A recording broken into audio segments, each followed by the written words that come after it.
Hi, I'm your host, Ruggero Dalla Santa, and today we're looking at what people mean when they say don't act. Every so often I hear quotes from famous actors saying something along the lines of, "The art of acting is not to act. Once you show them more, what you show them is, in fact, bad acting." This is a really nice quote. It reminds us to just be ourselves and relax. However, I've seen this just be natural approach lead to terrible results, so I think it's important that we look a little deeper into what it all means. A census taker once tried to test me. I ate his liver with some fava beans and a nice Chianti. Do you think Sir Anthony Hopkins is acting in this clip? Of course he's acting. The point is that even though he's portraying an extreme character, he makes it all feel natural. He makes us forget that he's an actor playing a character, so we can just sit back and enjoy watching the character himself. The problem when people say don't act is that sometimes actors take it too far and stop doing anything. Judging someone's acting is of course something very subjective, and I don't mean to insult anyone, but let's have a look at a piece of acting that I'm not too fond of. You looking to become a penologist? You looking to go back? I chased down crews. The guys are just looking to go back. You must have worked some pretty bad off crews. I worked all kinds. You see me doing thrill-seeker liquor store holdups with a born-to-lose tattoo on my chest? No. Right. And I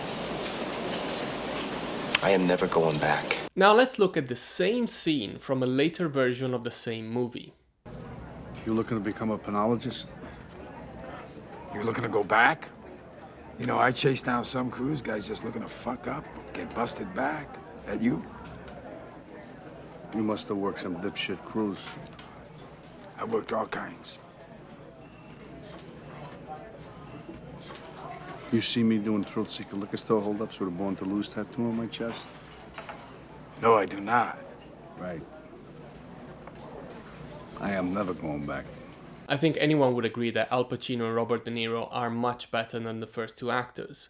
But let's ask ourselves, why is that? I believe they're much better because they're continuously doing something. They look around, they think, they take in what the other one just said. They're continuously reacting off each other, always in a believable manner, of course. And that's what makes their performance so compelling to watch. By comparison, the performance of actors Scott Plank and Alex MacArthur, although believable, is just much less interesting. Now here's the tricky part. Some actors need to think that they're doing nothing in order to give a good performance, but that doesn't mean that they are actually doing nothing. Sir Daniel Day-Lewis is famous for spending months and months living as a character before he goes on set. So once the cameras are rolling, he clearly doesn't feel like he's acting.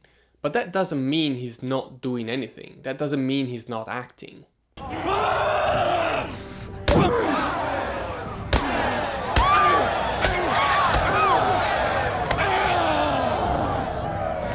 For me, the fascinating part in all of this is that we're all different. What works for one person doesn't necessarily work for the next, and at the end of the day, all that matters is the final result. So if you can't spend 6 months training as a butcher, don't worry.